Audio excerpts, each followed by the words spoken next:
আসসালামু আলাইকুম, সবাইকে জানাই ঈদ মোবারক। আসলে ঈদ শেষ হয়ে গেছে কিন্তু আমাদের ব্লগ দেওয়া আর হচ্ছে না।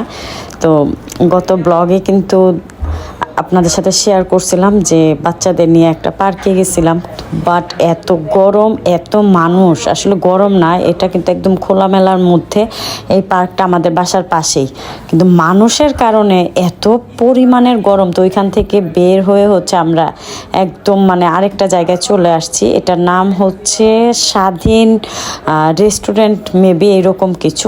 এটা ছিল অনেক বড় একটা স্পেস। তো সবাই হচ্ছে এই জায়গায় দেখলাম একদম গাছের নিচে সবাই বসে আছে, তো আমরাও বসে আছি।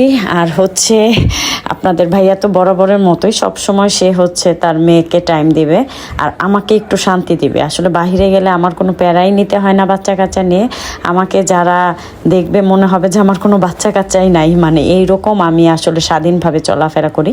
যাই হোক, এই যে সবার হাতে হচ্ছে মোবাইল, একটা প্রাণীও পাওয়া যাবে না, মানুষ আর কি, পশু পাখি বাদে, যে কারো হাতে মোবাইল ছাড়া ঘুরতে আসছে তারপরেও মোবাইল। এটা নিয়ে তো হচ্ছে আমার বোনের সাথে আমার দুলাভাইয়ের একচোট হয়ে গেছে যে ঘুরতে আসার পরেও কেন হাতে মোবাইল থাকবে, সে মোবাইলটা রেখে চুপচাপ বসে আছে। আর এই দিক দিয়ে হচ্ছে বাচ্চারা দোলনা খাচ্ছে, স্লিপারে খেলতেছে। আসলে বছরে এই একটা দিনই তারা অপেক্ষা করে, সবাই সপরিবারে আমরা যারা আছি যেন একটু ওরা এইভাবে খেলতে পারে। কারণ আমরা যাই আলাদা, আমার বোন যায় আলাদা, মাঝে মধ্যেই, বছরে তো সারা বছর তার বাসায় থাকি না, ঘোরাফেরা হয়, বাট কি হয় যে ওদেরকে নেওয়া হয় না, একসাথে হতে পারি না। তো এই ঈদটা আমরা সবাই হচ্ছে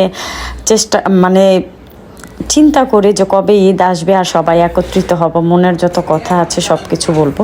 তো যাই হোক, বাচ্চারা ওই দিক দিয়ে খেলাধুলা করতেছে, আমি চলে আসছি অর্ডার দেওয়ার জন্য কি খাবো। আর খাওয়ার কথা তো আমার যেই প্রিয় খাবারটা, এটার কথা শুনলে তো আসলে জিভে জল চলেই আসে। তো আমরা যে রেস্টুরেন্টে আসলে ছিলাম ওইখানে হচ্ছে খাবারটা পছন্দনীয় ছিল না, একদম ভালো লাগছিল না। তো চলে আসছি আমরা পাশের আরেকটা রেস্টুরেন্টে। তো দাঁড়িয়েছিলাম দেখে আপনাদের ভাইয়া হচ্ছে চেয়ার নিয়ে আসছে। খুব কেয়ারিং হাজব্যান্ড, আসলে আমাদের দুই বোনের লাক অনেক ভালো। আমার মা সব সময় বলে যে খুব কেয়ারিং হাজব্যান্ড পেয়েছে আমরা। কেন আল্লাহ মনে হয় আমাদের ভালোবাসে, এই কারণে সব দিক থেকে কেয়ারিং, ভালোবাসা সব দিক থেকে। যাই হোক, এখন তো বদনজরের অভাব নাই, তো বদনজর যেন না লাগে, সবাই হচ্ছে মাশাল্লাহ বলবেন। তো আমি এখানে হচ্ছে কিছু কথা শুনছিলাম আর নিজে একটু চিন্তা করছিলাম যে আসলে মানুষ এগুলো কিভাবে করে, দেখছিলাম আর চিন্তা করছিলাম। সেই কথাগুলো না হয় আরেকবার আপনাদের সাথে শেয়ার করব। তো যাই হোক, অনেক অপেক্ষার পরে হচ্ছে আমাদের খাবারটা চলে আসছে। সেই খাবার, বিখ্যাত খাবার, যেটা বছরের একবার হচ্ছে সপরিবারে মিলে আমরা খাই, আর বাকি সময় তো যার যার মতো শেষে আলাদাই খায়, যেহেতু যার যার পরিবার আছে। বছরে একবার হচ্ছে আমরা সবাই একত্রিতভাবে খাই, সেটা হচ্ছে রুমালি রুটি, চিকেন চাপ, হাঁসের মাংস। তো এইগুলো, তো এইবারের হচ্ছে হাঁসের মাংসটা গরমটা বেশি ছিল, তো আর বেশি নেওয়া হয় নাই, এক প্লেটই নেওয়া হয়েছে। আর হচ্ছে চিকেন চাপ ছিল। তো এবারের আসলে যেটা বলবো, খাবারটা আমাদের ভালো লাগে নাই, কারণ মনে হয় তরকারিটা যেভাবে রান্না করা হয়, মালিকটা চেঞ্জ হয়েছে। তো আমরা এখানে যে যাই, তো মালিক ছিল অন্যজন, তো এবার চেঞ্জ হয়েছে, ওয়েটার চেঞ্জ হয়েছে, ওই টাইপের খাবার রান্না করতে পারে নাই। চিকেন চাপটা আসলে কষানো খুবই কম হয়েছে, তো আমাদের কাছে অতটা ভালো লাগে নাই। তারপরেও দেখেন আমরা 50 থেকে 60টার কিন্তু রুমালি রুটি শেষ করে ফেলছি। আর যদি ভালো হইতো তো কি করতাম বলেন।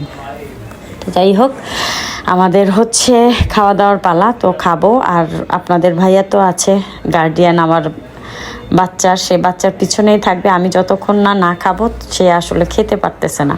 তারপরেও দেখি আজকে হচ্ছে যে খেলনাগুলো আছে ওটার পাশে, একদম পাশের টেবিলেই বসে আমরা এখানে আসলে এই টেবিলটাই বসি, কারণ বাচ্চারা যখন খেলাধুলা করে আমরা ওই টেবিলে বসে খেতে পারি, দেখতে পারি। তো এই যে ভাইয়ের মেয়ে, মাটা সবাই মিলে খাচ্ছি। বছরের এই একটা দিন আমাদের কাছে অনেক আনন্দের দিন। তো এই যে এখন হচ্ছে আপনাদের ভাইয়া খাবার পালা, আমার খাওয়া মোটামুটি শেষ।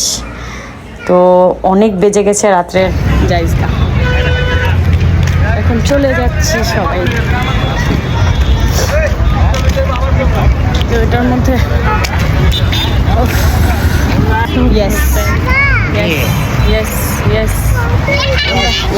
আমরা চলে যাচ্ছি এখন।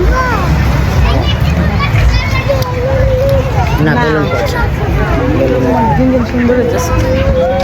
হ্যাঁ দেখো কি বলে, দেখো তো দিকে।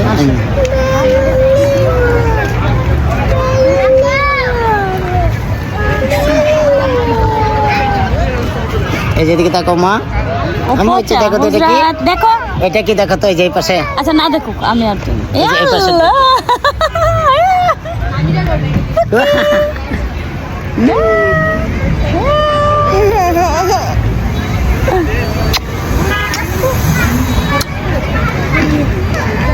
সেই লাগতেছে আজকে তোমার একদম।